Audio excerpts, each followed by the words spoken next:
एक शिष्य था जो भिक्षा लेने के लिए गांव में गया और घर घर भिक्षा की मांग करने लगा। भिक्षाम देही, भिक्षाम देही। भीतर से जोर से दरवाजा खुला और एक बड़ी बड़ी दाढ़ी वाला तांत्रिक बाहर निकला और चिल्लाते हुए बोला, मेरे दरवाजे पर आकर किसी और का गुणगान करता है, कौन है ये समर्थ? शिष्य ने गर्व से कहा, मेरे गुरुजी महाराज जो सर्व समर्थ है। तांत्रिक ने सुना तो क्रोध में आकर बोला कि इतना दुस्साहस कि मेरे दरवाजे पर आकर किसी और का गुणगान करता है, तो देखता हूं कितना सामर्थ्य है तेरे गुरु में। मेरा श्राप है कि तू कल का उगता सूरज नहीं देख पाएगा, अर्थात तेरी मृत्यु हो जाएगी। शिष्य ने सुना तो देखता ही रह गया और आसपास के भी गांव वाले कहने लगे कि इस तांत्रिक का दिया हुआ श्राप कभी भी व्यर्थ नहीं जाता। शिष्य उदास चेहरा लिए वापस आश्रम की ओर चल दिया और सोचते सोचते जा रहा था कि आज मेरा अंतिम दिन है, लगता है मेरा समय खत्म हो गया है। आश्रम में जैसे ही पहुंचा, गुरुजी महाराज हंसते हुए बोले, ले आया भिक्षा? बेचारा शिष्य क्या बोले। गुरुदेव हंसते हुए फिर बोले कि भिक्षा ले आया? शिष्य ने कहा, जी गुरुदेव, भिक्षा में अपनी मौत ले आया, और सारी घटना सुना दी और एक कोने में चुपचाप बैठ गया। गुरुदेव बोले, अच्छा चल भोजन कर ले। शिष्य ने कहा, गुरुदेव आप भोजन करने की बात कर रहे हैं और यहाँ मेरे प्राण सूख रहे हैं। भोजन तो दूर, एक दाना भी मुंह में न जा पाएगा। गुरुदेव बोले, अभी तो पूरी रात बाकी है, अभी से चिंता क्यों कर रहा है? चल ठीक है, जैसी तुम्हारी इच्छा। और ये कहकर गुरुदेव भोजन करने चले गए। फिर सोने की बारी आई, तब गुरुदेव शिष्य को बुलाकर बोले, हमारे चरण दबा दे। शिष्य मायूस होकर बोला, जी गुरुदेव, जो कुछ क्षण बचा है जीवन के, उस क्षण में आपकी सेवा कर ही प्राण त्याग करूं, यही अच्छा होगा। और फिर गुरुदेव के चरण दबाने की सेवा शुरू की। गुरुदेव बोले, चाहे जो भी हो, चरण छोड़कर मत जाना कहीं। शिष्य ने कहा, जी गुरुदेव, कहीं नहीं जाऊंगा। गुरुदेव ने अपने शब्दों को 3 बार दोहराए कि चरण मत छोड़ना, चाहे जो हो जाए। ये कहकर गुरुदेव सो गए। शिष्य पूरी श्रद्धा भावना से चरण दबाने लगा। रात्रि का पहला पहर बीतने को था।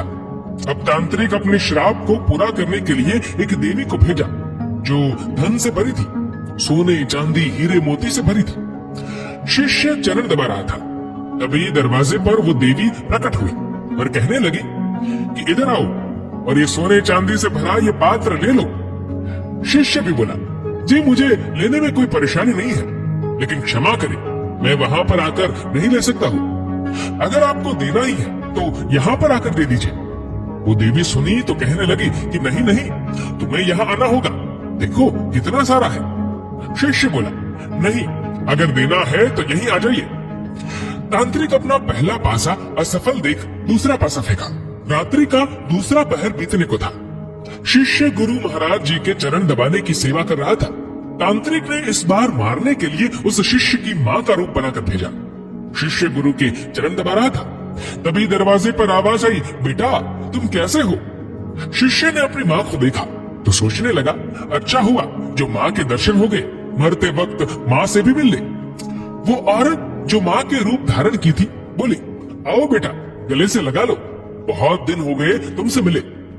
शिष्य बोला, क्षमा करना मां, लेकिन मैं वहां नहीं आ सकता क्योंकि अभी गुरु चरण की सेवा कर रहा हूँ। मुझे भी आपसे गले लगना है, इसलिए आप यहीं आ जाओ।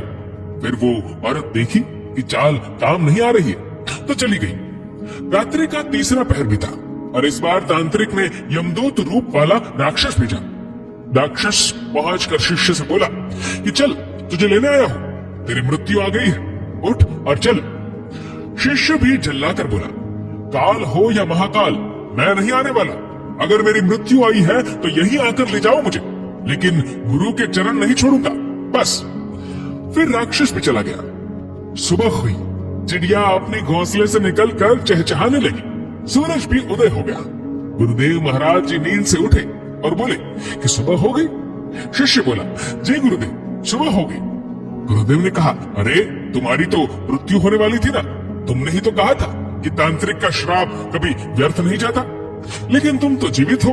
गुरुदेव हंसते हुए बोले। शिष्य भी सोचते हुए बोला, जी गुरुदेव लग तो रहा हूँ कि जीवित हूँ। फिर सारी घटना याद की रात्रि वाली, फिर समझ में आया कि गुरुदेव ने क्यों कहा था कि चाहे जो भी हो जाए चरण मत छोड़ना। शिष्य गुरुदेव के चरण पकड़कर खूब रोने लगा, बार बार यही कह रहा था, जिसके सर पर आप जैसे गुरु का हाथ हो उसे काल भी कुछ नहीं कर सकता है। गुरु की आज्ञा पर जो शिष्य चलता है उससे तो स्वयं मौत भी आने से एक बार नहीं अनेक बार सोचती है। और जब शिष्य गुरु आज्ञा का उल्लंघन करे तो उसकी रक्षा ईश्वर भी नहीं करता और प्रकृति दंड देने को तत्पर हो उठती है। स्वयं भगवान श्री कृष्ण गुरु की आज्ञा सिर पर ले चले, स्वयं प्रभु राम गुरु की आज्ञा पर चले। सद्गुरु में ही सामर्थ्य है कि वो प्रकृति के नियम को बदल सकते हैं जो ईश्वर भी नहीं बदल सकते हैं, क्योंकि ईश्वर भी प्रकृति के नियम से बंधे होते हैं, लेकिन सद्गुरु नहीं। दोस्तों, इस वीडियो को लेकर आपकी क्या राय है नीचे कमेंट करके जरूर बताएगा। और अगर आपको वीडियो अच्छा लगा हो तो इस वीडियो को लाइक करेगा, शेयर करेगा ज्यादा से ज्यादा लोगों तक। और ऐसी ही और भी स्पिरिचुअल कहानियों के लिए हमारे चैनल को आज ही सब्सक्राइब करिए और हमारे फेसबुक पेज को आज ही फॉलो करें। धन्यवाद।